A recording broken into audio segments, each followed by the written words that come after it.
Imagine a giant casino where every nation in history gets dealt a hand. Some receive mountains but little farmland. Some receive fertile land but no rivers. Some receive rivers but no access to the sea. Some receive valuable resources but are surrounded by enemies. Some receive strategic locations but suffer endless invasions. Now imagine one nation sitting down at the table and receiving an almost unbelievable combination of advantages.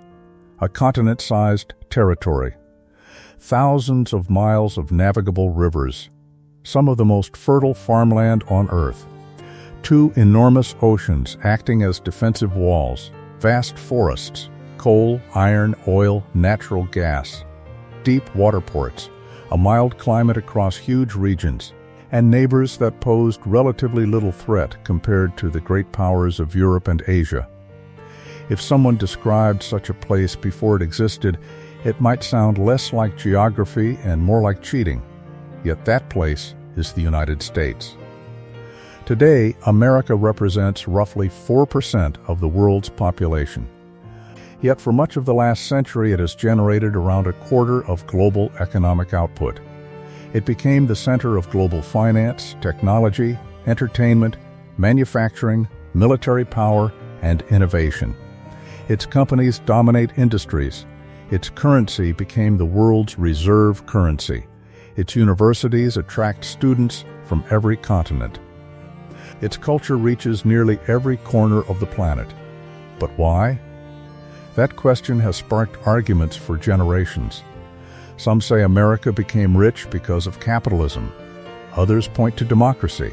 Others credit immigration. Others emphasize entrepreneurship. Many focus on education, innovation, culture, or political institutions. All of those explanations contain some truth. But there is another explanation that often receives far less attention. An explanation so fundamental that it existed before the first European ship crossed the Atlantic, before the Declaration of Independence, before George Washington, before New York, before the Constitution, before the first colony, before humans even existed. Geography. Not just geography in the simple sense of where a country happens to be located. Something much deeper. The shape of the land, the direction of rivers, the location of mountains, the position of oceans, the fertility of soil, the placement of natural harbors, the distribution of resources buried beneath the ground, features created by forces of nature over millions of years. Features that quietly influenced nearly every major chapter of American history.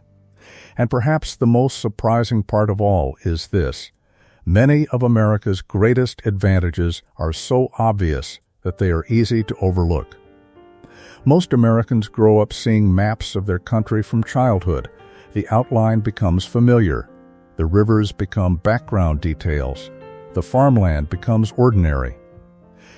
But imagine looking at North America through the eyes of a strategist seeing it for the first time. What would stand out? First, the sheer scale. The contiguous United States stretches thousands of miles from east to west and north to south. Within that enormous area lies an extraordinary variety of climates and landscapes. There are regions suitable for wheat, regions suitable for corn, regions suitable for cotton, regions suitable for cattle, regions suitable for fruit, regions suitable for forestry, regions suitable for mining, regions suitable for industry. In many countries, economic specialization creates vulnerability. A drought can devastate agriculture. A resource shortage can cripple industry.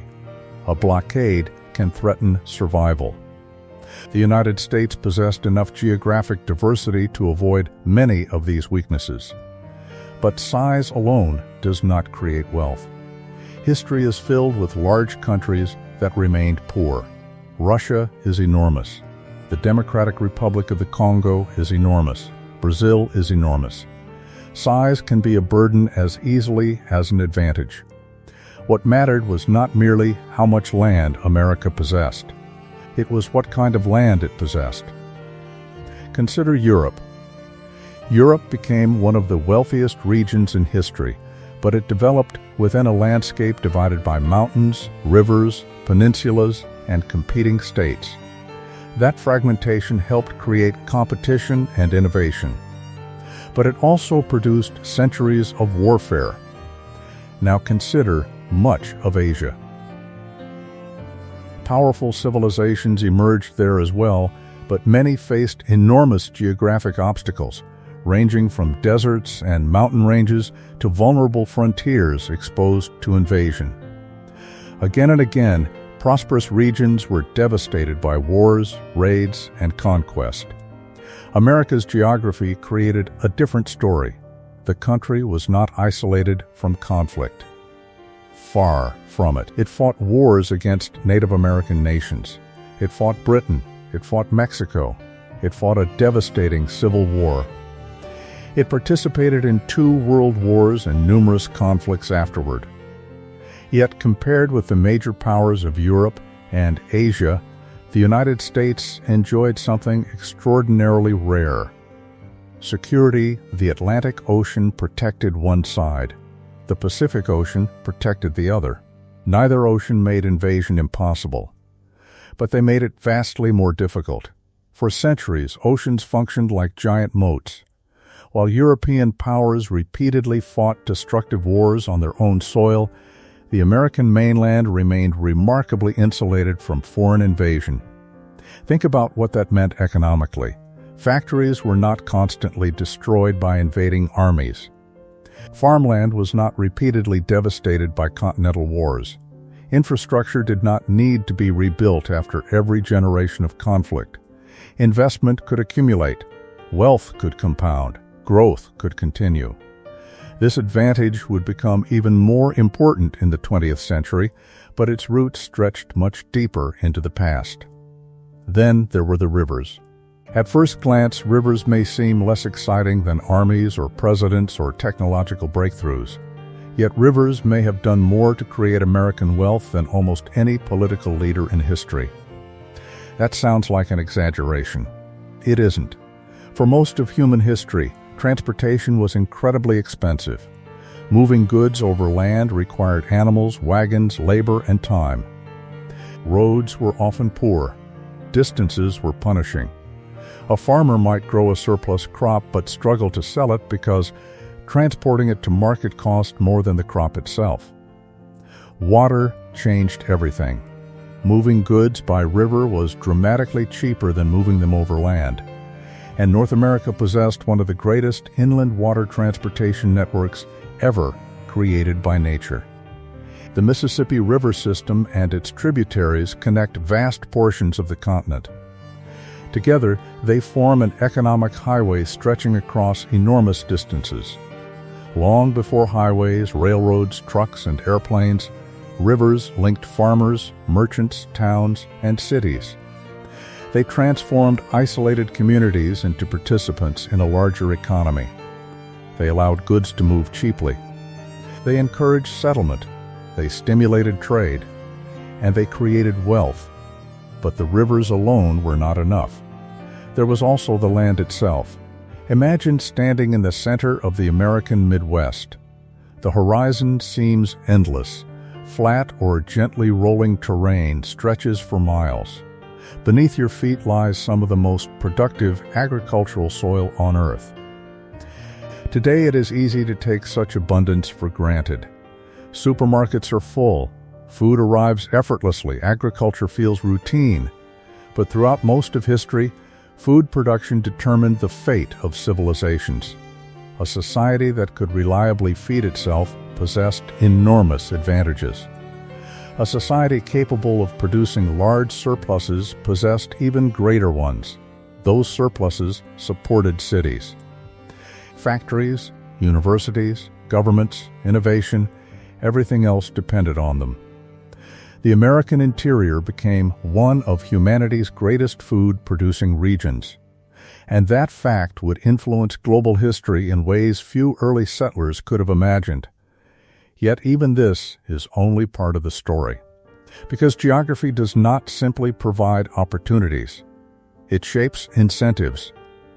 It influences decisions. It affects where people settle, what industries emerge, how trade develops, where cities grow, which conflicts occur, and which conflicts never happen. In many ways, geography acts like an invisible hand operating beneath history itself. People make choices. Leaders make decisions. Entrepreneurs take risks. Inventors create new technologies. But all of them operate within environments shaped by geography. And sometimes those environments matter more than anyone realizes. This raises a fascinating question. What if America's rise did not begin with the Founding Fathers? What if it did not begin with independence?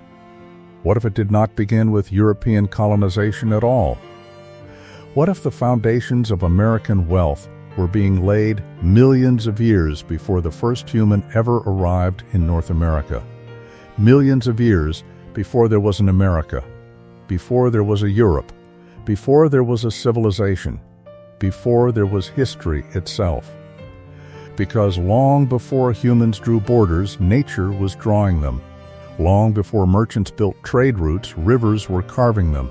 Long before economists discussed growth, geological forces were creating the resources that would someday power industries. The deeper we look into the story of American wealth, the stranger it becomes. What appears at first to be a story about economics gradually reveals itself as a story about geography. A story stretching across oceans, mountains, rivers, glaciers, forests, and plains. A story that begins not with a nation, but with a continent. And to understand how geography made America rich, we first need to travel back to a world before America existed. A world where the greatest economic prize in history was already waiting, hidden in plain sight. If you could travel back in time a few 100 million years, there would be no United States. No New York skyline, no Mississippi riverboats, no wheat fields stretching across Kansas, no Chicago, no Silicon Valley, no America. In fact, there would be no humans at all. The story of how geography made America rich begins so far in the past that it predates civilization, agriculture, and even the existence of our species. That may sound strange. After all, wealth is usually explained through human actions. People invent technologies, people build businesses, people create governments, people make decisions. But before any of those things could happen, nature had to build the stage on which they would occur. And nature spent hundreds of millions of years preparing North America for a future no one could have imagined.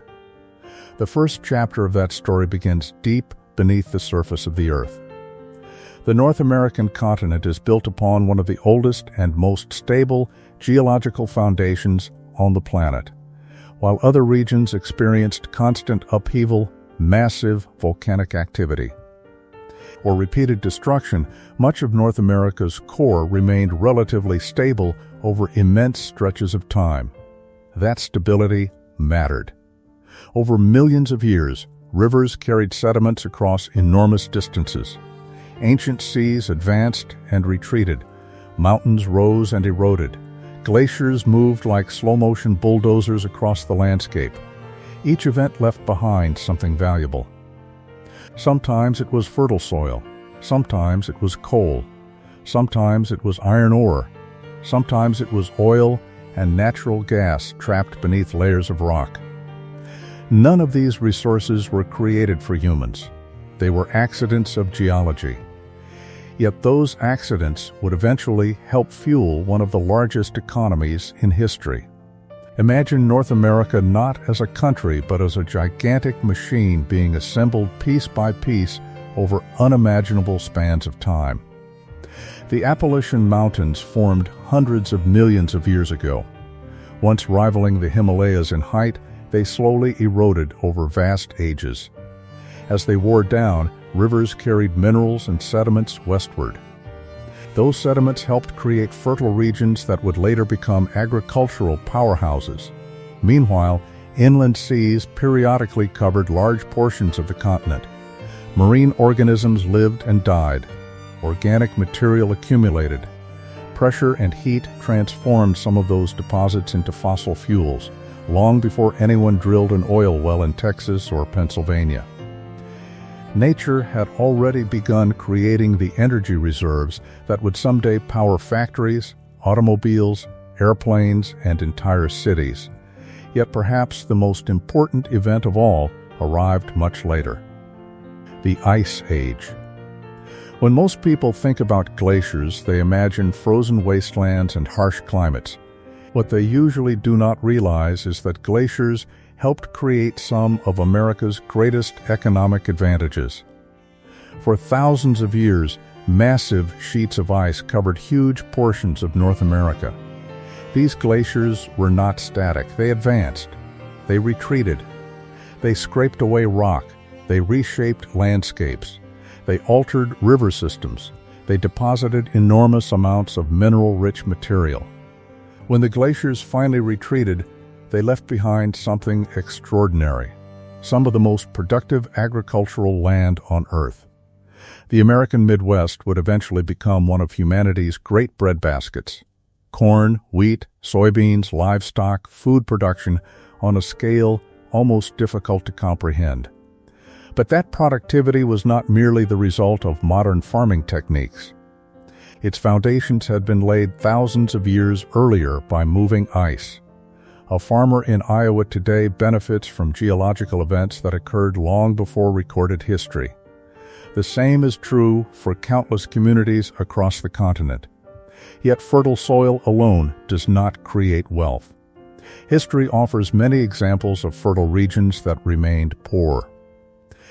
What made North America special was how several geographic advantages combined together. One of those advantages flowed directly through the center of the continent: the Mississippi River. Today, most people see rivers as scenic features, places for fishing, boating, or recreation. For most of human history, however, rivers were transportation systems. They were highways before highways existed. And the Mississippi system is one of the greatest transportation networks nature ever created. To understand why, imagine standing on a map of the world. Look at South America. The Amazon is enormous, but much of its surrounding environment historically made large-scale settlement and transportation difficult. Look at Africa. Several major rivers are interrupted by rapids, waterfalls, and geographic obstacles that limit navigation. Look at Europe. Many rivers are useful, but the continent is fragmented by mountains, political boundaries, and relatively smaller river systems. Now look at North America. The Mississippi River and its tributaries form an interconnected network reaching deep into the interior. The Missouri, the Ohio, the Arkansas, the Tennessee, the Red River, countless smaller waterways. Together they drain an enormous portion of the continent. A farmer hundreds of miles inland could potentially connect to distant markets through water transport. That was revolutionary. Before railroads, before trucks, before interstate highways. Transportation costs often determined whether economic growth was possible. A region could produce valuable goods. But if moving them to market was too expensive, wealth remained limited. The Mississippi changed that equation. Nature had effectively built an economic superhighway, and unlike roads or railroads, nobody had to construct it. It was already there. Waiting, but geography's gifts did not stop with rivers. North America also possessed another remarkable feature: its climate. The continent spans enormous distances north to south, creating a wide variety of growing conditions, yet much of the most productive land lies within temperate zones ideal for agriculture. The seasons are generally predictable. Rainfall is often sufficient. Growing seasons are long enough to support large-scale farming across vast areas. This combination allowed different regions to specialize. The South developed crops such as tobacco, rice, and later cotton. The Midwest became a grain-producing powerhouse. Other regions focused on livestock, fruit, forestry, or mining, instead of relying on a single agricultural system. North America developed multiple complementary economies. That diversity increased resilience. A problem affecting one region did not necessarily cripple the entire continent. Yet none of these advantages mattered to the first humans who entered North America, at least not immediately. Long before Europeans arrived, indigenous peoples had already built societies across the continent. For thousands of years, they adapted to local environments, developed trade networks, and created cultures shaped by geography. Too often, popular narratives begin American history with European arrival. But the continent already possessed a rich human story. People settled river valleys. They established trade routes. They managed landscapes. They cultivated crops. They built communities connected through networks stretching across great distances. The Mississippi Basin itself became home to sophisticated societies. Near present-day St. Louis, one of the largest urban centers in pre-Columbian North America, emerged. Known today as Cahokia, it flourished centuries before Columbus crossed the Atlantic. At its peak, thousands of people lived there. Massive earthworks dominated the landscape. Trade linked distant regions. Geography was already shaping economic and cultural development long before Europeans arrived. Yet despite these achievements, neither indigenous societies nor later European explorers initially understood the full economic significance of North America's geography. That may seem surprising. How could they miss it? The answer lies in perspective. People see what they are looking for. And Europeans arriving in the Americas were searching for very specific things: gold, silver, trade routes. Spices, prestige, power, the great powers of Europe were locked in intense competition. Portugal sought maritime routes around Africa. Spain pursued opportunities across the Atlantic. England, France, and the Netherlands searched for ways to challenge existing powers. The age of exploration was not primarily about curiosity, it was about economics. European kingdoms wanted wealth. They wanted access to trade. They wanted resources. And they wanted strategic advantages over rivals. When Christopher Columbus reached the Americas in 1492, he believed he had found a route to Asia. He died without fully understanding the significance of the continents that stood between Europe and the markets he sought. Many early explorers shared similar misconceptions. Again and again, expeditions searched for shortcuts to Asia. Again and again, they searched for precious metals. Again and again, they underestimated what lay before them. In some ways, this misunderstanding is one of the greatest ironies in economic history. The explorers believed the true prize was somewhere else. They were standing on it. Spain discovered immense wealth in Mexico and South America through silver and gold. Those discoveries transformed global trade. Yet the long-term geographic advantages of North America would eventually prove just as significant. Perhaps even more so. Gold can be extracted, silver mines can be exhausted. But fertile farmland, navigable rivers, strategic harbors, and abundant resources generate wealth generation after generation. They create systems rather than windfalls. The value compounds, and at first, very few people understood this. Early European settlements often struggled. Disease spread. Food shortages occurred. Harsh winters claimed lives. Colonists faced uncertainty and danger. Nothing about the early years suggested that North America would become the center of a global superpower. Jamestown nearly collapsed. Other settlements barely survived. Investors frequently lost money. The future remained uncertain. Yet beneath all of these struggles, geography continued quietly working. Rivers flowed. Soils remained fertile. Harbors connected continents. Resources waited underground. The continent's advantages did not disappear simply because people failed to recognize them. In fact, many of the most important geographic benefits would only become obvious over time. As settlements expanded, as trade networks developed, as populations grew, as technology improved, the true value of North America's geography gradually revealed itself. What looked like wilderness to one generation became farmland to the next. What appeared to be obstacles became transportation corridors. What seemed like empty land became economic opportunity. And slowly, almost invisibly, the foundations of future wealth began to emerge. By the 17th century, European powers were establishing colonies along the Atlantic coast.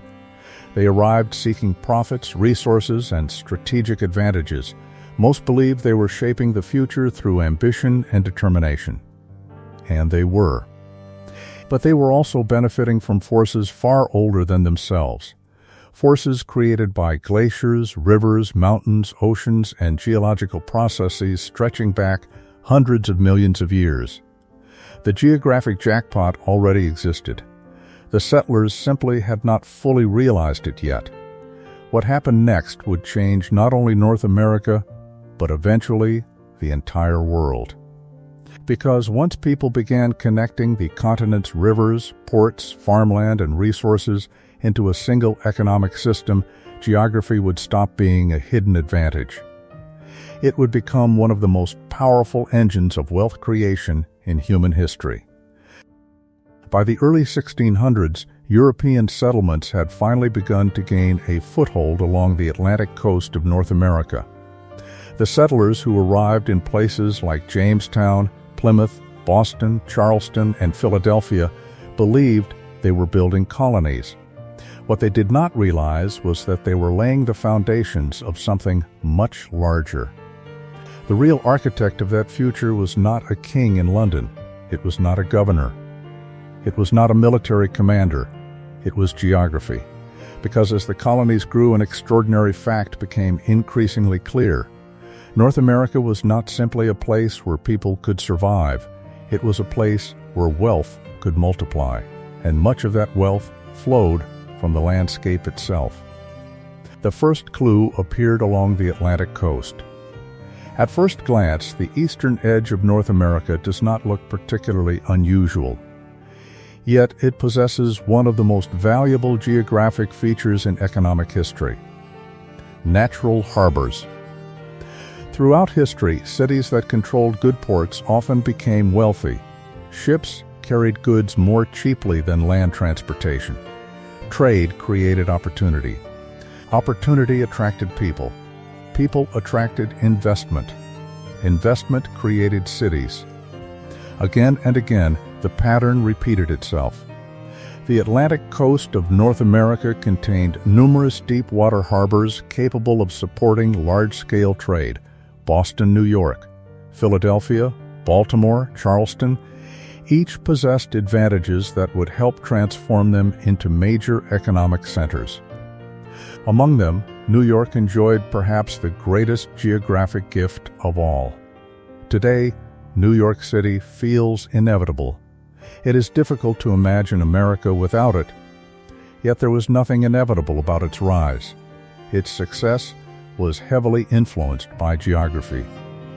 New York Harbor is one of the finest natural harbors in the world. Protected, deep, and accessible, it provided an ideal gateway between the Atlantic Ocean and the North American interior. Over time, this geographic advantage attracted merchants, immigrants, investors, and businesses. The city grew. Trade expanded. Capital accumulated. And a settlement that began as a colonial outpost gradually evolved into one of the most important financial centers in human history. But New York was only one piece of a much larger story. Across the Atlantic coast, geography encouraged commerce. Colonists exported timber, fish, tobacco, rice, and other products. Ships connected North America to Europe, Africa, and the Caribbean. Trade networks expanded. Ports became engines of growth. Yet even these thriving coastal cities represented only the beginning of America's geographic advantage. The truly astonishing prize lay inland. And for a long time, Europeans barely understood its value. To appreciate how remarkable this was, it helps to understand the competition taking place across North America. By the 18th century, several European powers were fighting for influence on the continent. Spain controlled vast territories to the south and west. France controlled enormous areas stretching through the interior. Britain maintained colonies along the Atlantic coast. Each empire wanted land, resources, and strategic advantage. At first glance, France appeared to possess a tremendous position. French explorers had established networks throughout the Mississippi Basin. They controlled enormous territory. They maintained relationships with indigenous nations. And they linked Canada to Louisiana through a vast interior corridor. On maps, French North America looked gigantic. Yet, geography favored Britain in a subtle but powerful way. Most British colonists settled along a relatively narrow coastal strip facing the Atlantic. This created dense population centers. Agriculture expanded rapidly. Ports flourished. Trade intensified. Population growth accelerated. French territories were larger, but they remained sparsely populated. British colonies became demographic powerhouses. By the mid-18th century, Britain's North American population dwarfed that of New France. This imbalance would eventually prove decisive. The struggle culminated during the 7 Years' War, known in North America as the French and Indian War. When the conflict ended in 1763, Britain emerged victorious. France lost most of its North American holdings. The balance of power shifted dramatically. At the time, few people recognized the long-term implications. But one consequence would shape the future of the United States. Britain now controlled much of the eastern half of North America. Ironically, this victory created new tensions. Colonists who had once depended on British military protection began questioning British authority. Taxes increased. Political disputes intensified. And eventually those disputes exploded into revolution. When the American colonies declared independence in 1776, they faced enormous uncertainty. Success was far from guaranteed. The British Empire was one of the strongest powers on earth. The colonies lacked resources, organization, and military experience. Yet geography once again influenced events. The Atlantic Ocean complicated British logistics. Distance made coordination difficult. Supply lines stretched across thousands of miles. The Americans benefited from fighting on familiar terrain. Eventually, Britain accepted defeat. A new nation emerged. But independence alone did not guarantee prosperity. Many newly independent countries struggle economically. The United States could easily have followed a similar path. Instead, geography provided another extraordinary opportunity, one that would become obvious only after the nation looked westward. Beyond the Appalachian Mountains lay a vast interior. For early settlers, the Appalachians represented both a barrier and a shield. The mountains slowed expansion. Travel was difficult. Moving goods across them was expensive. Yet the range also protected coastal settlements during their early development. Over time, however, settlers pushed westward. What they discovered transformed the nation's future. The interior of North America was astonishingly productive. Huge stretches of fertile land extended across valleys, plains, and river systems. Farmers could grow crops at scales unimaginable in many parts of Europe. Land ownership became attainable for ordinary families. Population expanded rapidly. New communities emerged. The frontier advanced. And with each wave of settlement, a crucial question arose. How would these farmers get their products to market? The answer was waiting in the rivers. The Mississippi River system was about to become one of the greatest economic assets any nation had ever possessed. To understand its importance, imagine being a farmer in Kentucky, Ohio, or Tennessee around the year 1800. You grow crops successfully. You produce more than your family can consume. Now you need buyers. The problem is transportation. Overland travel remains slow and costly. Roads are often poor. Distances are enormous. Without affordable transportation, economic growth remains limited. Then there is the river. Suddenly, goods can travel hundreds or even thousands of miles far more efficiently. Flatboats and river vessels connect isolated communities to larger markets. Agricultural production becomes more profitable. Settlement becomes more attractive. Economic activity accelerates. This transformation was not unique to America. Throughout history, major river systems often supported economic development. What made North America unusual was the scale. The Mississippi Basin covers an immense area. Its tributaries penetrate deep into the continent. Together they create a transportation network that few regions of the world can match. The impact was revolutionary. Farmers who once existed on the margins of the economy became participants in national commerce. Towns emerged along waterways. Trade expanded. Land values increased, wealth accumulated, and increasingly, one strategic location became central to everything: New Orleans, positioned near the mouth of the Mississippi. New Orleans controlled access to one of the most important trade corridors on Earth. Whoever controlled New Orleans possessed enormous leverage over the interior. American leaders understood this. Few recognized its importance more clearly than President Thomas Jefferson. In the early 19th century, the city remained under foreign control. This created a potential vulnerability. What if access to the Mississippi were restricted? What if American farmers lost access to international markets? The consequences could be severe. Jefferson initially hoped to purchase New Orleans. Instead, he received an astonishing offer. In 1803, France offered to sell the entire Louisiana territory. The proposal shocked American negotiators.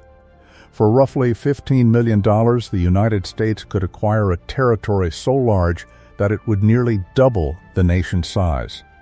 Jefferson hesitated. The Constitution did not explicitly address such a purchase. Questions arose. Was it legal? Was it wise? Could the government manage such a vast area? Yet the strategic advantages were impossible to ignore.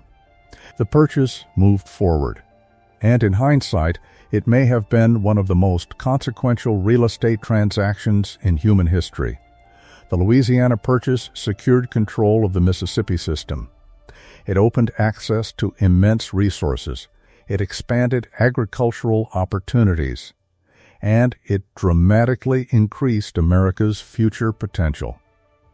At the time, nobody knew exactly what the territory contained. Maps remained incomplete, large regions were poorly understood, but the possibilities were enormous. Over the following decades, those possibilities became reality. Settlers streamed westward. New states joined the Union. Agricultural production exploded. River traffic increased. Economic integration deepened. And geography continued rewarding expansion. The fertile interior generated surpluses. Those surpluses fueled trade. Trade supported cities. Cities encouraged industry. Industry created jobs. Jobs attracted immigrants. Immigrants expanded markets. Markets stimulated further growth. A self-reinforcing cycle emerged. One advantage fed another. And beneath it all remained the same geographic foundations. Rivers, farmland, harbors, resources, distance often weakens countries.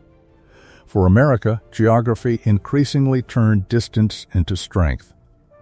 The vast interior became connected through waterways and growing transportation networks.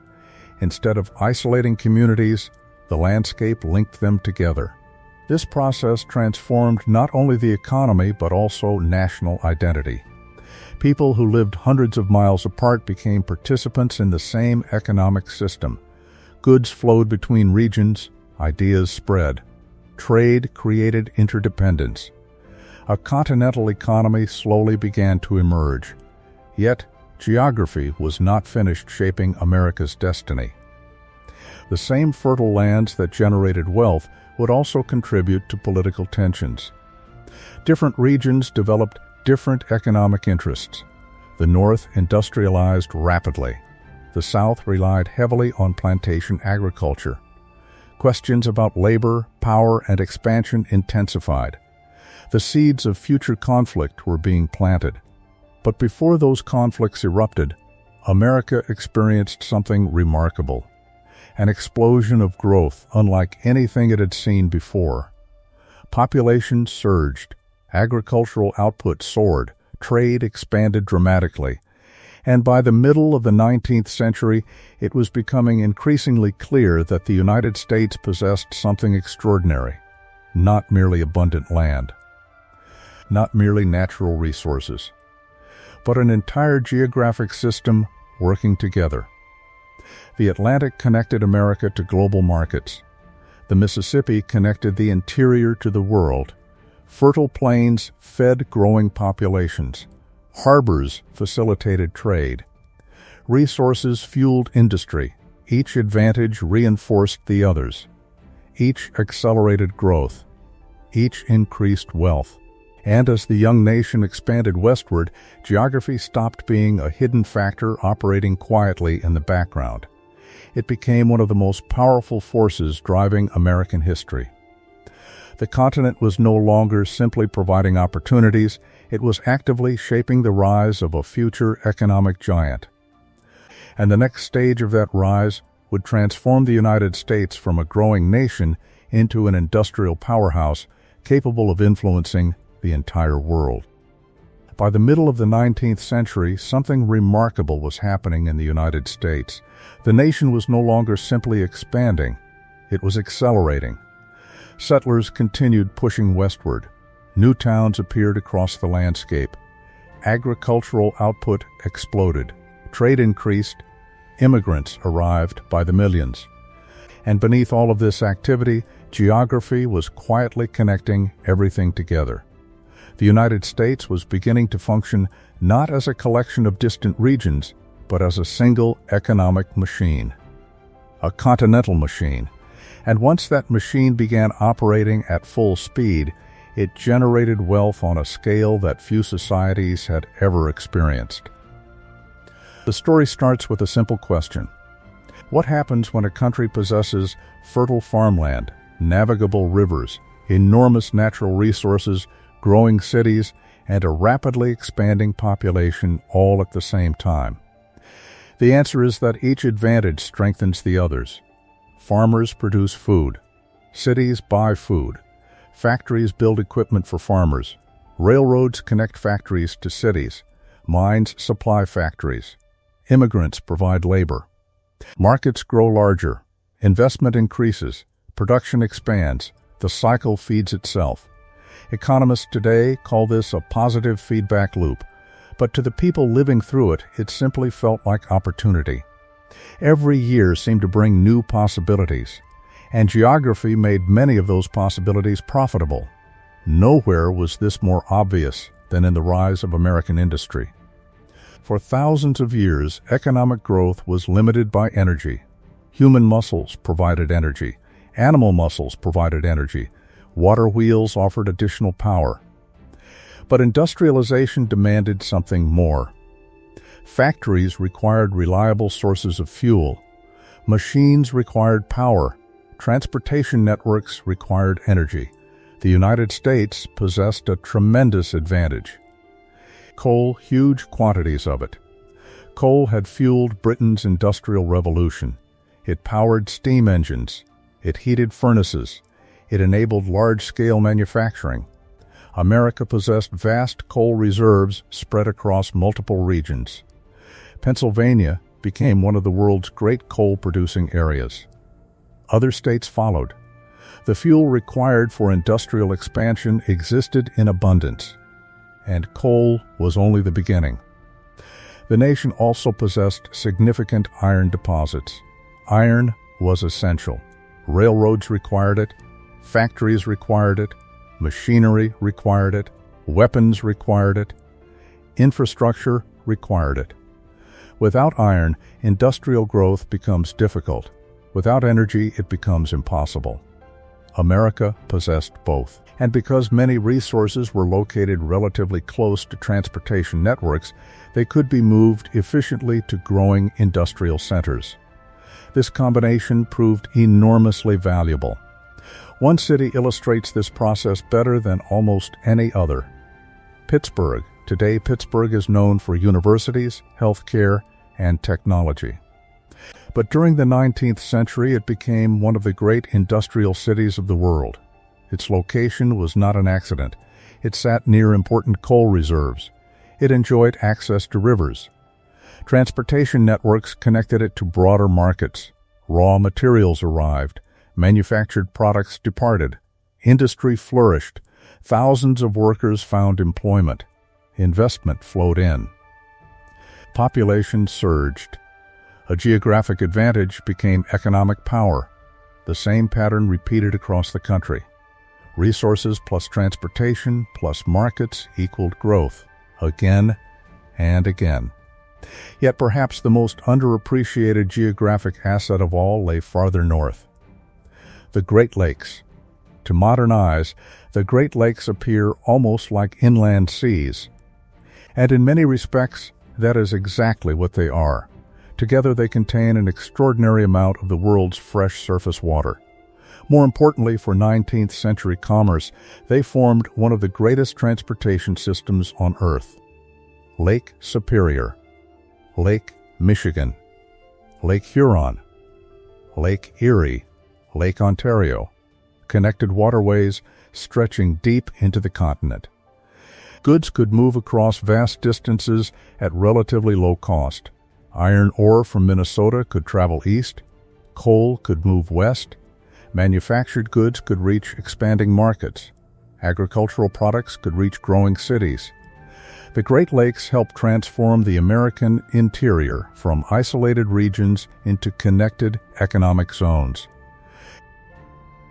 And where transportation became easier, cities often emerged. One city benefited more than most. Chicago. Today, Chicago is one of the largest cities in North America. Its skyline dominates the horizon. Its influence extends far beyond the Midwest. But geography largely explains why Chicago exists at all. The city occupied a strategic location connecting the Great Lakes to the interior river systems. It became a natural transportation hub. Railroads converged there. Agricultural products passed through there.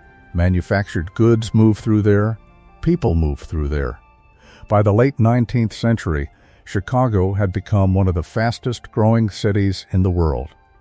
Its rise was not merely a story of ambition. It was a story of geography creating opportunity. Yet even rivers and lakes could not fully solve America's transportation challenge. The country was enormous. As settlement expanded westward, new connections became necessary. That is where railroads entered the story. Railroads changed everything. Before railroads, distance remained a major obstacle. Travel was slow. Transport costs were high. Markets remained limited. Railroads dramatically altered those calculations. Goods could move farther, faster, more reliably. Entire regions became economically connected. But once again, geography mattered. Building railroads across America was difficult. Yet compared with many parts of the world, the United States enjoyed significant advantages. Much of the interior consisted of relatively open terrain. The Great Plains provided long stretches where rail lines could be extended efficiently. Rivers complemented rail networks rather than competing with them. Together they created a transportation system of enormous power. Farmers could ship crops to distant markets. Manufacturers could obtain raw materials. Consumers gained access to wider selections of goods. Economic integration accelerated. The United States increasingly functioned as one giant marketplace. This transformation generated enormous wealth. But it also produced tensions, because not every region benefited equally, and not every region developed in the same way. Geography had encouraged different economic systems. The North industrialized rapidly. Factories multiplied, cities expanded, immigration surged. The South followed a different path. Its warm climate and fertile land supported plantation agriculture. Cotton became king. By the mid-19th century, cotton dominated the Southern economy. Global demand remained strong. Textile mills in Britain depended heavily on Southern cotton. Profits flowed. Yet the system relied on slavery. And as America expanded westward, debates intensified. Would slavery expand into new territories? Would free labor dominate future states? Could the nation remain united? These questions eventually led to the greatest crisis in American history: the Civil War. At first glance, the Civil War appears primarily political and moral. And it was. Questions of slavery, freedom, and national identity stood at its center. Yet geography also played a critical role. Control of rivers became a strategic objective. The Mississippi River once again proved decisive. Union leaders understood that controlling the river would divide the Confederacy. It would disrupt transportation. It would weaken economic connections. It would reduce Southern flexibility. When Union forces eventually secured control of the Mississippi, they gained a tremendous advantage. The river that had fueled economic growth now shaped military strategy. Geography once again influenced the outcome of history. When the war ended in 1865, the United States faced enormous challenges. The South was devastated. Political divisions remained deep. Reconstruction proved difficult. Yet the country's geographic advantages remained intact. The farmland was still there. The rivers were still there. The resources were still there. The transportation networks continued expanding. Growth resumed, and in many ways, it accelerated. The decades after the Civil War witnessed one of the greatest economic transformations in human history. Railroads stretched across the continent, factories multiplied, cities exploded in size, new industries emerged. The American West opened to large-scale settlement. For many immigrants arriving from Europe, America seemed almost unbelievable. Land was available. Jobs existed. Wages often exceeded those available in their home countries. Opportunity appeared everywhere, not for everyone, not equally, not without hardship. But compared with many parts of the world, the possibilities were extraordinary. Geography played a major role in this perception. The sheer abundance of land created opportunities that were rare elsewhere. In Europe, generations often competed for limited resources. Land ownership remained difficult for many families. Population density created pressure. In America, enormous territories remained under development. Farmers moved west. Ranchers expanded operations. Mining towns emerged. New communities appeared almost overnight. Some failed. Others prospered. All contributed to economic expansion. Mining booms added another layer to the story. Gold discoveries attracted fortune seekers. Silver discoveries generated investment. Copper supported industrial growth. Other minerals fueled manufacturing. Again and again, resources hidden beneath the ground became sources of wealth. Yet perhaps the most important consequence of all this growth was not any single industry. It was integration. America's geography encouraged the creation of a massive internal market. A farmer in Iowa could sell grain to consumers in New York. Steel produced in Pennsylvania could support railroads in California. Livestock raised in Texas could reach urban populations in Chicago. Goods flowed across enormous distances. The economy became increasingly interconnected. And as those connections multiplied, wealth multiplied with them. This is one reason the United States followed a different trajectory from many resource-rich countries. Resources alone rarely guarantee prosperity. Many nations possess abundant minerals, yet remain poor. The difference often lies in how resources connect to broader economic systems.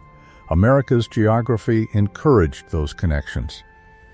Rivers linked regions, lakes expanded trade, railroads unified markets, ports connected the nation to the world. The whole became greater than the sum of its parts. By the late 19th century, the results were becoming impossible to ignore. American industrial production surged. Agricultural output soared. Cities grew rapidly. Immigration reached unprecedented levels. Capital accumulated. Innovation accelerated.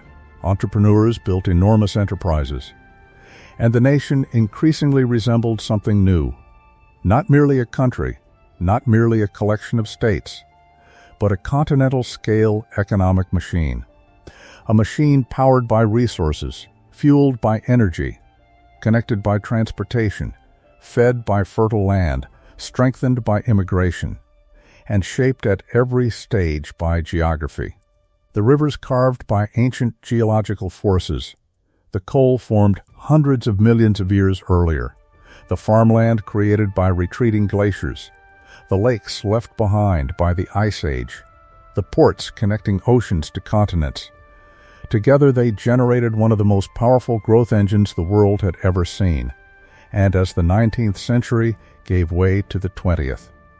That engine was about to propel the United States onto the global stage. The nation had become wealthy. The next question was whether it could become powerful. The answer would depend on another geographic advantage, one that most Americans rarely think about because it has always been there.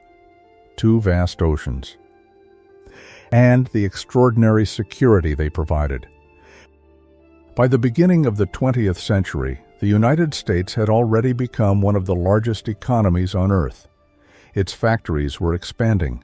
Its railroads connected vast regions. Its cities were growing at extraordinary speed. Its farms were feeding millions. Its population had surged from a few million people at independence to more than 70 million by 1900. Yet despite all this growth, nobody could say with certainty that America would become the dominant global power of the modern age. History is filled with wealthy nations that eventually declined. Spain once controlled a vast empire. The Netherlands dominated global trade.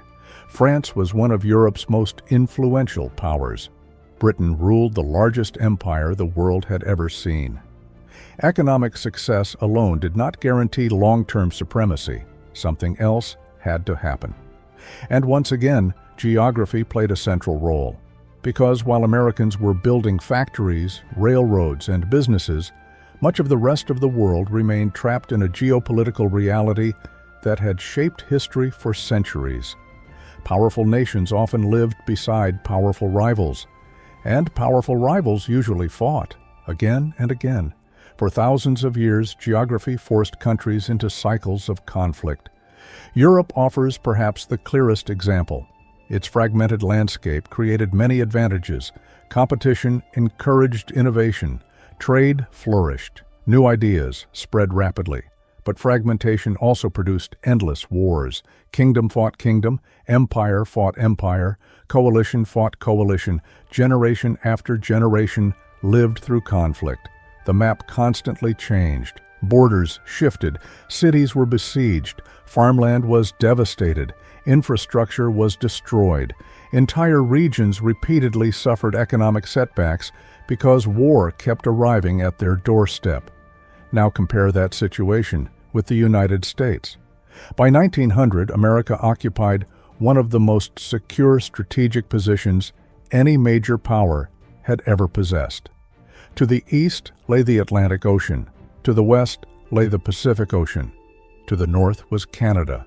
To the south was Mexico. This combination was extraordinarily rare.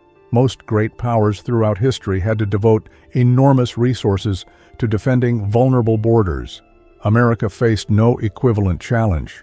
The Atlantic Ocean alone acted as a gigantic defensive barrier.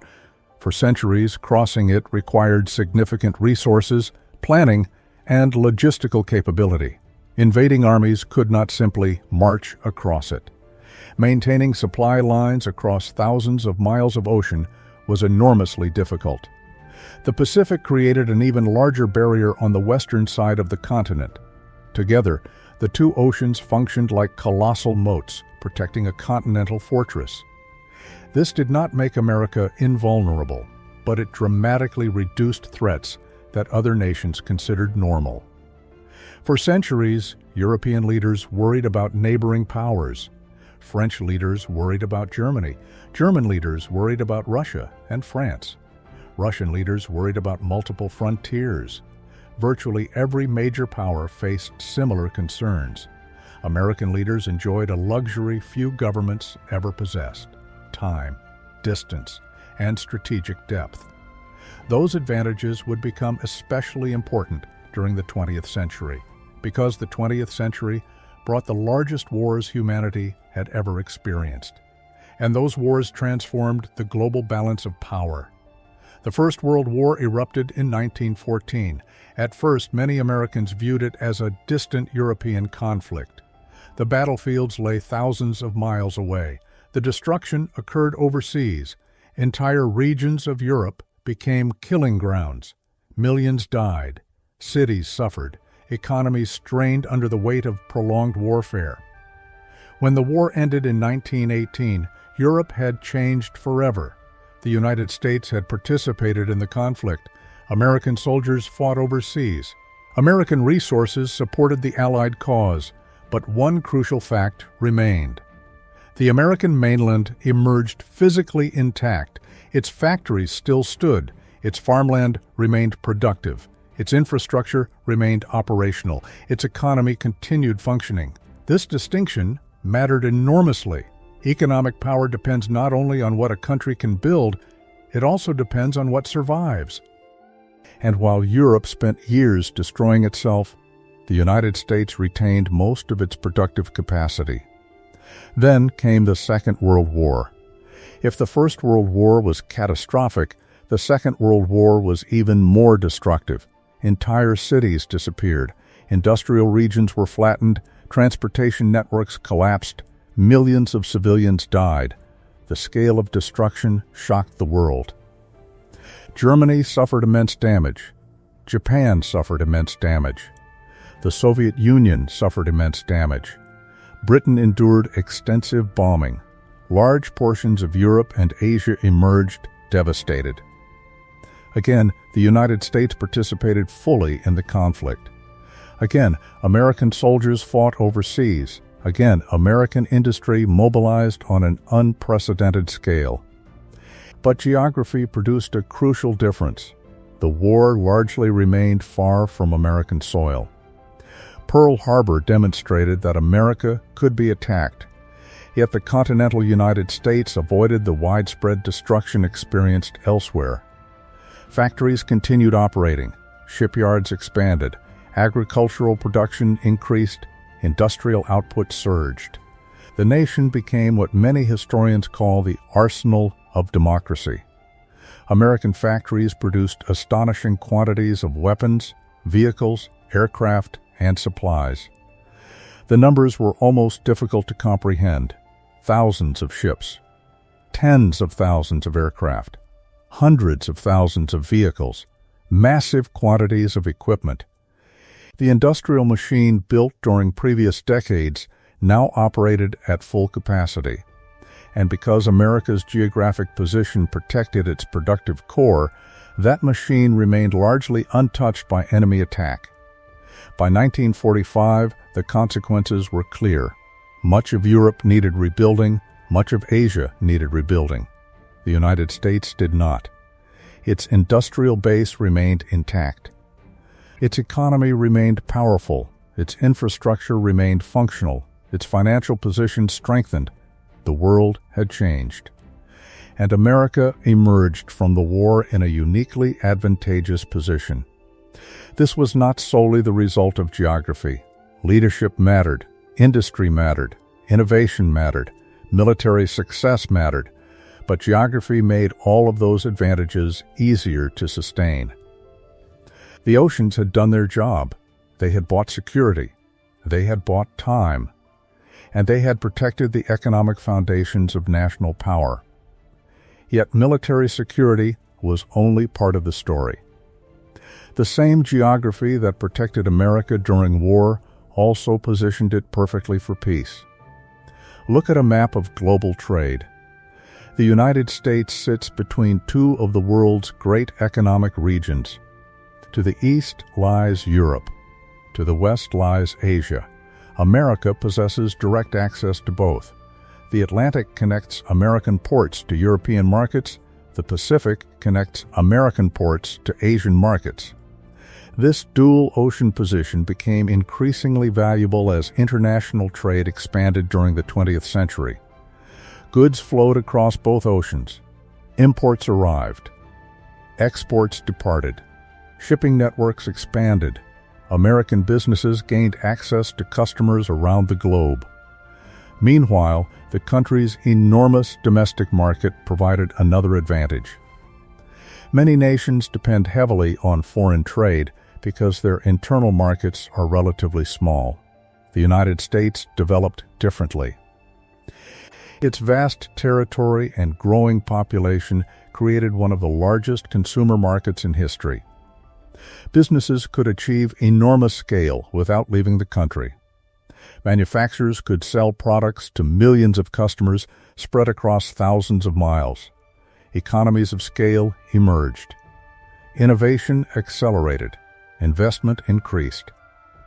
And because transportation networks linked the continent together, businesses could operate within a giant integrated market. Geography, once again, amplified opportunity. Then there was energy. Throughout modern history, energy has been one of the foundations of economic power. Factories require it.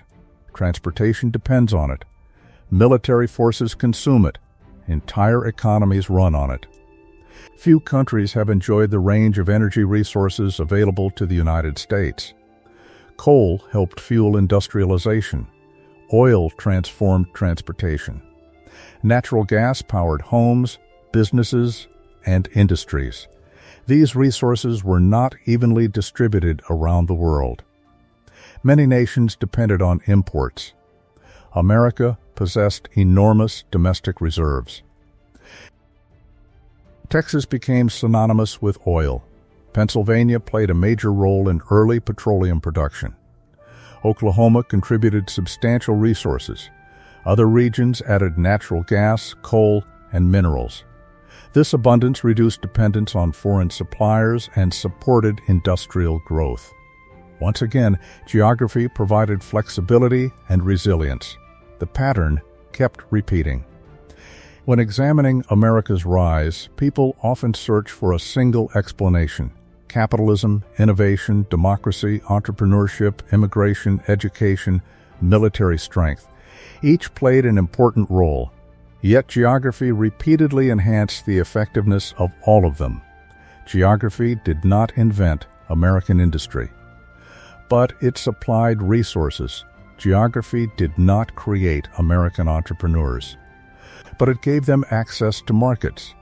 Geography did not create technological innovation, but it helped provide the wealth needed to support research and development. Geography did not guarantee victory in war, but it offered strategic advantages few rivals could match. Perhaps nowhere was this more evident than during the Cold War.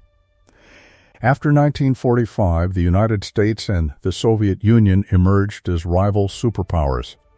Both possessed enormous military capabilities. Both wielded global influence. Both competed across political, economic, and ideological fronts. Yet, geography continued favoring America. The United States maintained access to both major oceans. It controlled extensive trade routes. Its allies occupied strategic positions across Europe and Asia. Its domestic economy remained highly productive. Its agricultural sector generated enormous surpluses. Its industrial base remained diversified. Its population enjoyed high levels of consumption. The Soviet Union possessed significant strengths of its own, but many of its geographic challenges persisted. Long distances, harsh climates, complex transportation demands, vulnerable borders. Different geographic realities produced different economic outcomes. When the Cold War ended, the United States remained the world's leading superpower. And although politics, economics, technology, and military strategy all contributed, geography had quietly supported each stage of the journey. Even today, the influence remains visible. American farmers continue benefiting from fertile soils created thousands of years ago. American exporters continue using waterways that shaped trade centuries earlier. American businesses continue leveraging access to both Atlantic and Pacific markets. American energy producers continue extracting resources formed millions of years ago. Modern technology may seem far removed from geography. Data centers, artificial intelligence, cloud computing, financial markets, digital communication. Yet even these industries operate within systems influenced by physical geography. Ports still matter. Energy still matters. Transportation still matters. Resources still matter. Geography never disappeared. It simply became less obvious. The same rivers that once carried flatboats now support major commercial networks. The same harbors that welcomed sailing ships now handle global container traffic. The same fertile plains that fed 19th century settlers now help feed much of the world. And the same oceans that protected America from invasion continue shaping trade, security, and international influence. By the dawn of the 21st century, the United States had become something unprecedented: a continental-scale economy, a military superpower, a technological leader, a cultural exporter, a financial center, a nation whose influence reached nearly every corner of the globe. Many factors made that rise possible. But underneath them all remained a truth that stretched back millions of years. Before there were presidents, before there were corporations, before there were factories, before there were armies, nature had already provided the foundation. And that foundation gave America one of the greatest strategic advantages any nation has ever possessed. The challenge now was not whether geography could create opportunity. It had already done that. The challenge was whether modern America could continue using those advantages wisely in a rapidly changing world. Because geography may help explain how a superpower rises, but it does not automatically guarantee what happens next. When people think about modern America, geography is usually not the first thing that comes to mind. They think about technology. They think about Wall Street. They think about Silicon Valley. They think about Hollywood.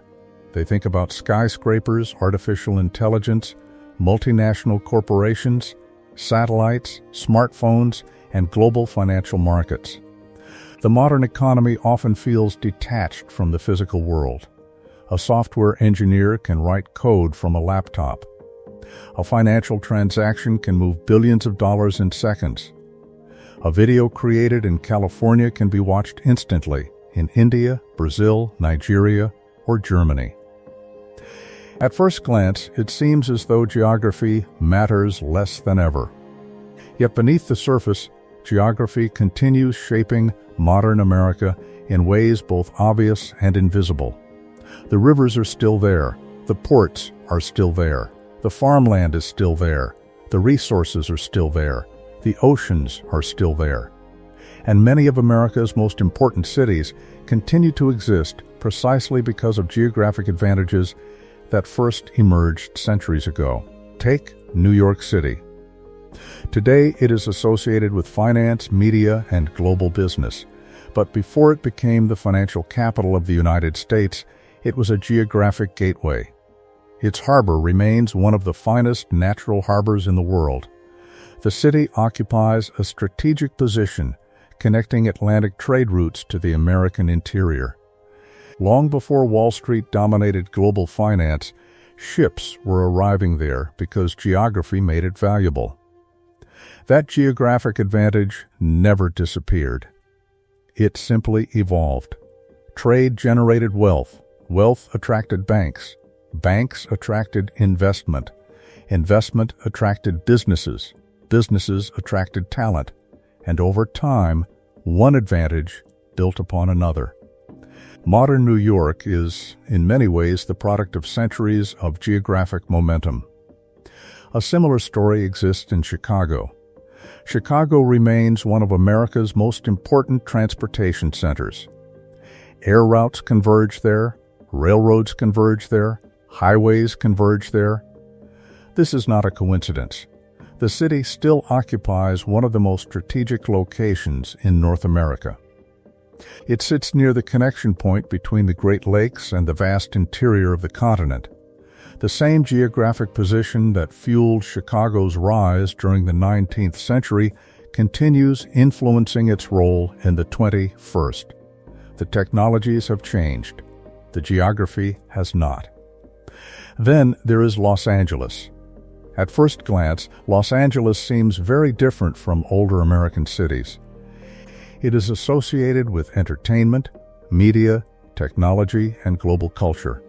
Yet geography remains central to its success.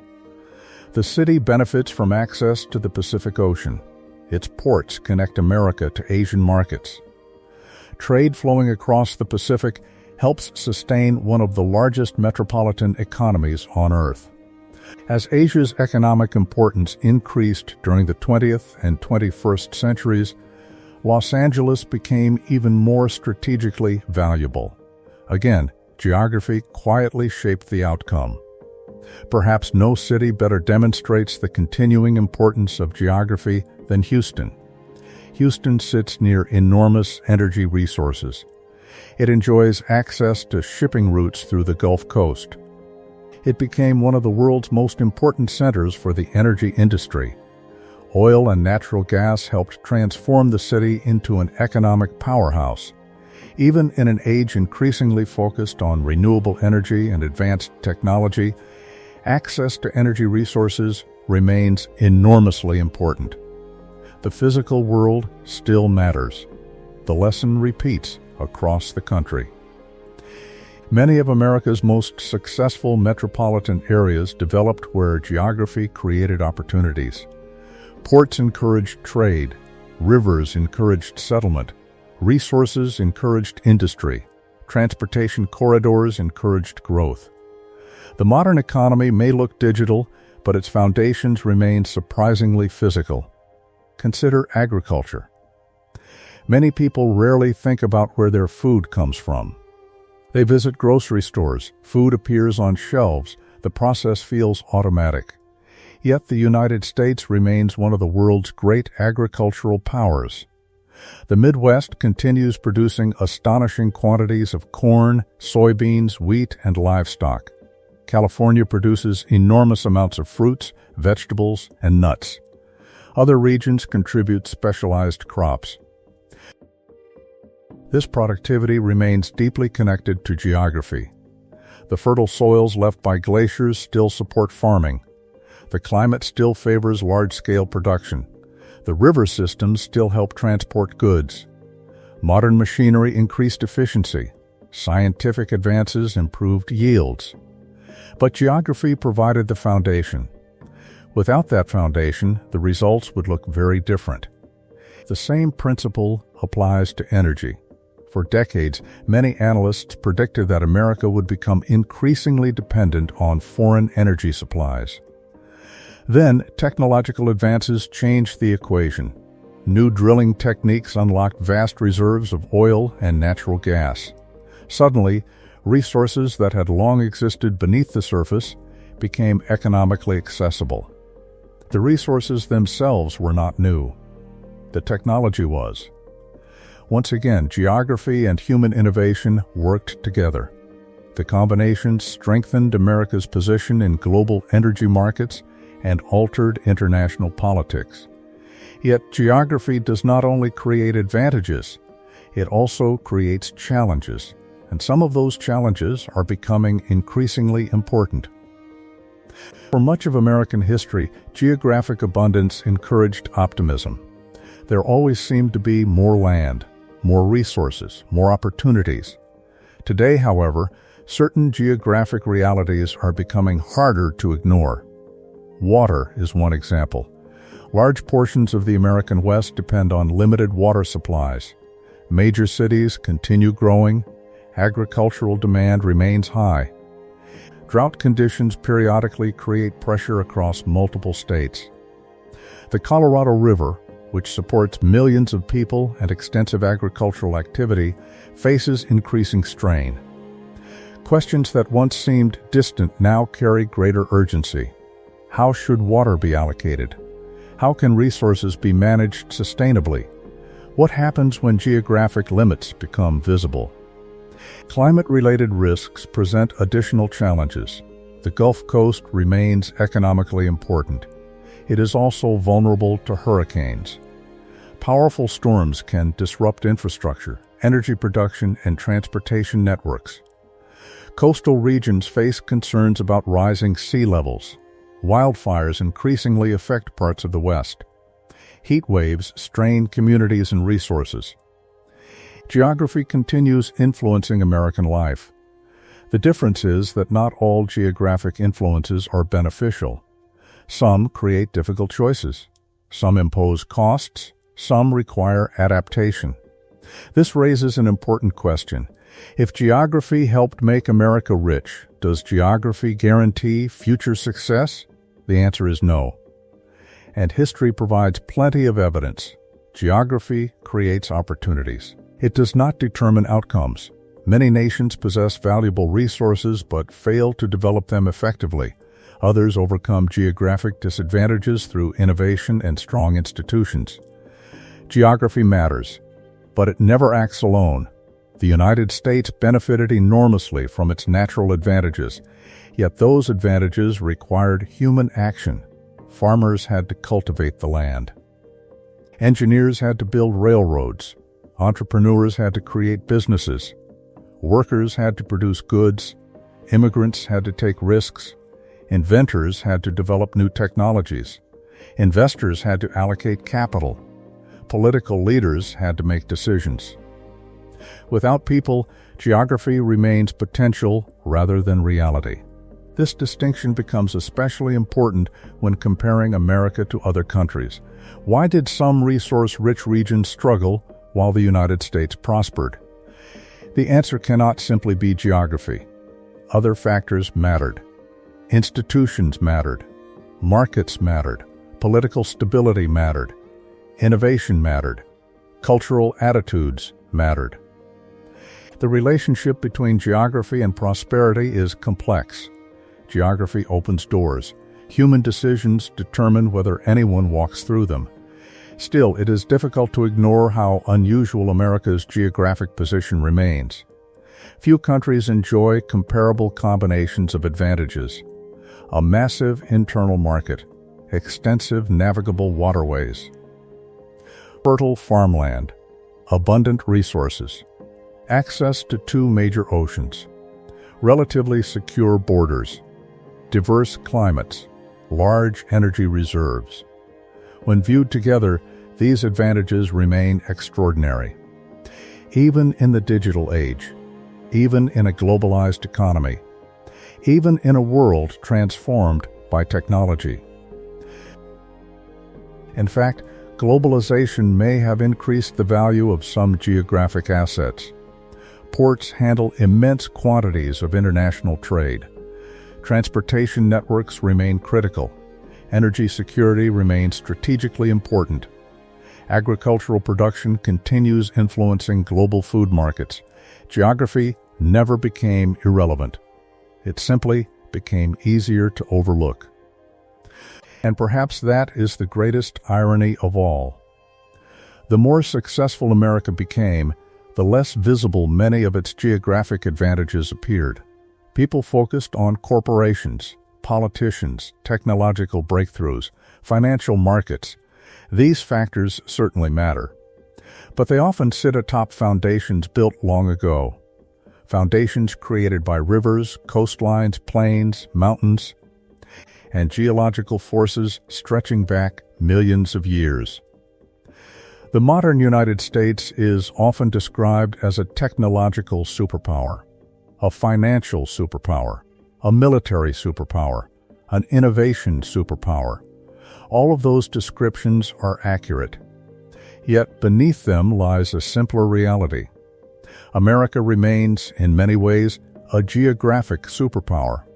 The same continent that offered extraordinary opportunities to settlers centuries ago continues generating opportunities today.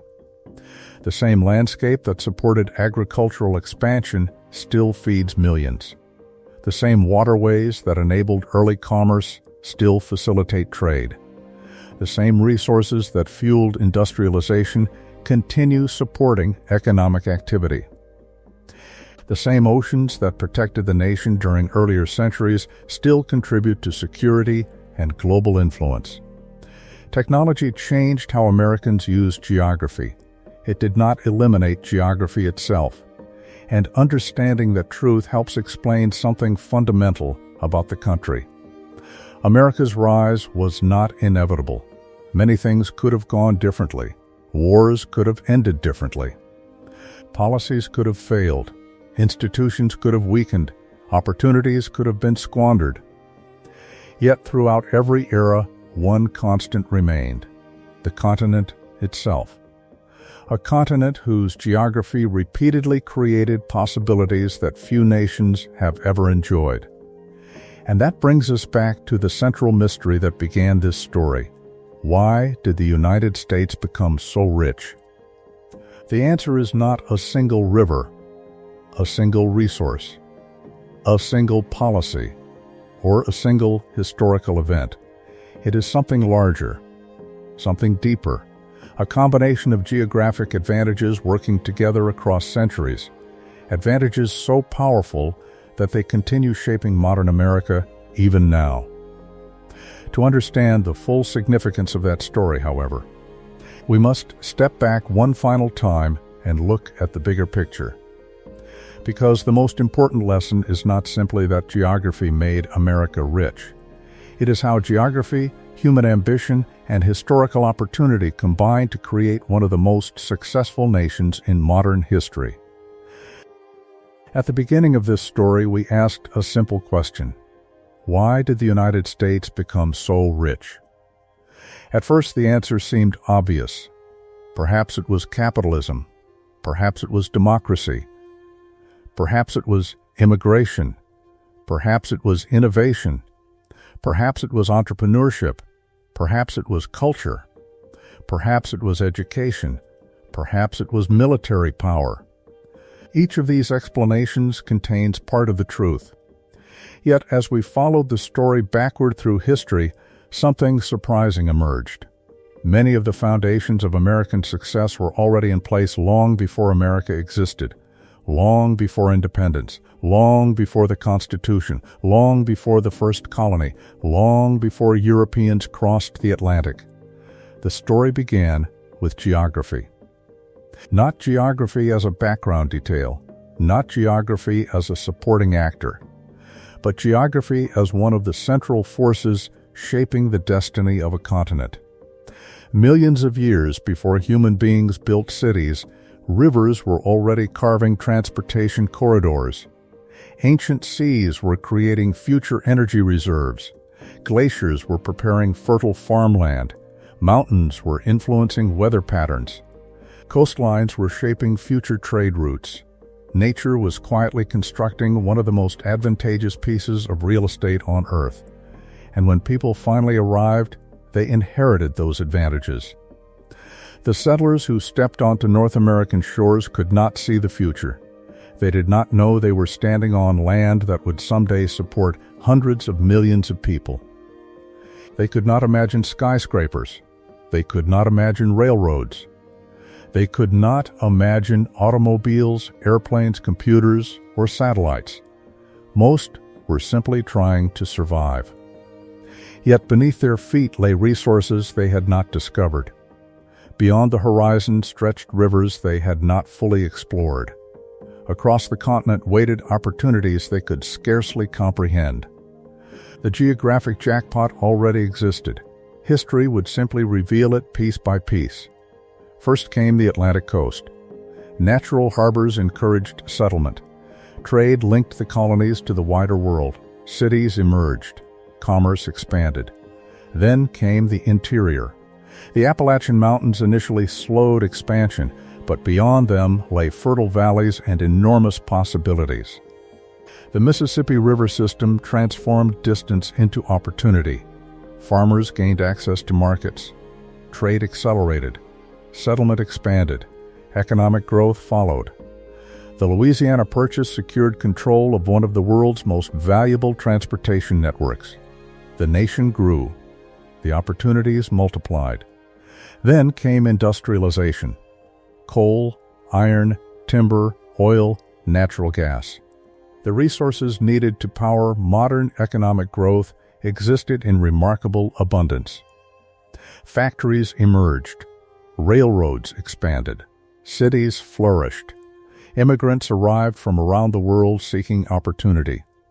A continental economy began to take shape. And because rivers, lakes, railroads, and ports connected vast regions together, the entire system became stronger than any individual part. Geography created networks.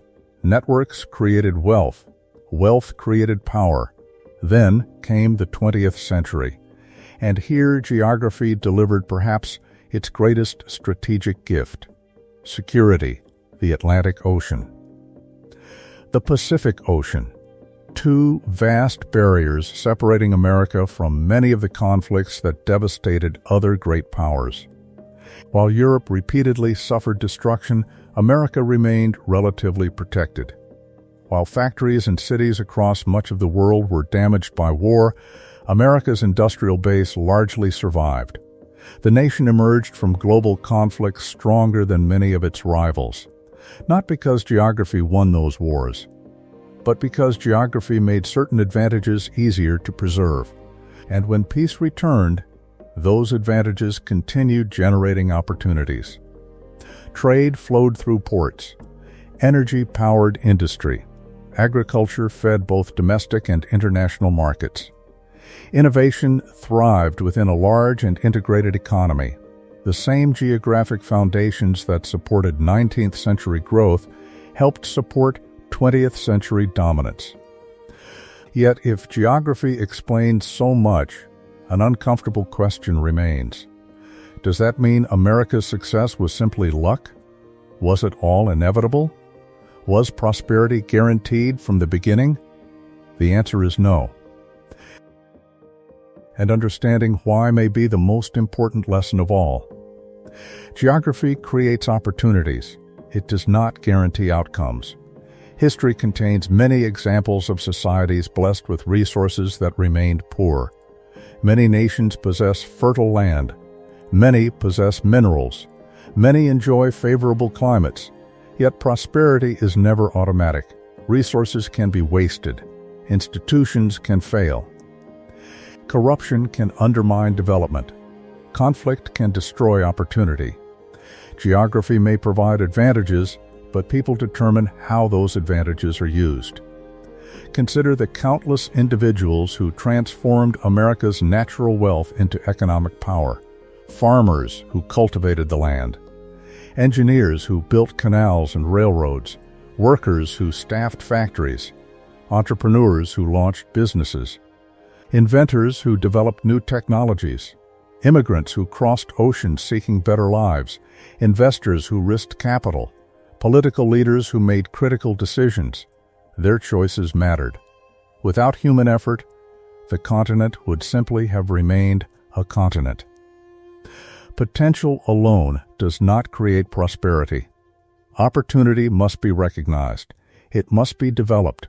It must be protected. It must be expanded. The American story is ultimately a story of geography meeting human ambition.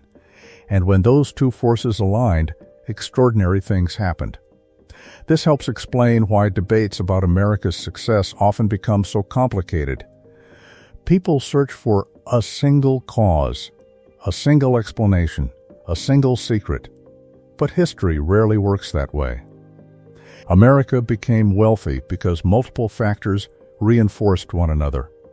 Geography provided advantages, institutions provided stability, immigration provided talent and labor, innovation increased productivity, markets encouraged growth, education expanded opportunity. Capital fueled investment.